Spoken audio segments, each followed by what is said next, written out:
Dobro jutro i dobrodošli u Mohanđi centar mira koji se nalazi u Goričanu. Evo, baš me raduje što ću jutro sa vama podijeliti kadrove jednog od naših najdražih projekata, a to je izgradnja našeg malog vrta.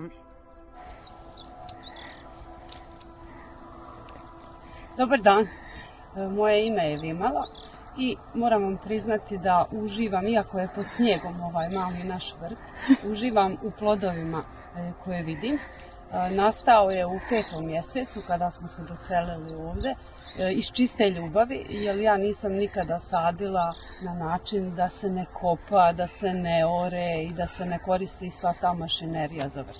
Ja mislim da ovaj vrt koji radimo će baš biti taj neki most i saradnje sa ujedinjenja nas ovdje u Međimurju, komunikacije, odnosa, zajedničkog djelovanja, zajedničkog razvijanja, zajedničke brige prema prirodi.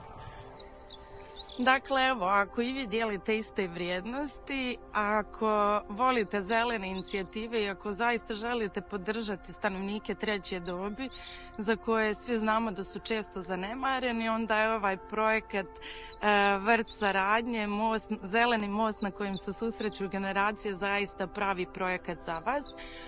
Podržite nam izgraditi mjesto na kojem ćemo zajedno razmjenjivati ideje, promišljati i razmjenjivati savjete i ne samo to, na kojem ćemo zajedno raditi ovdje u Mohanđi centru mira u Goričanu.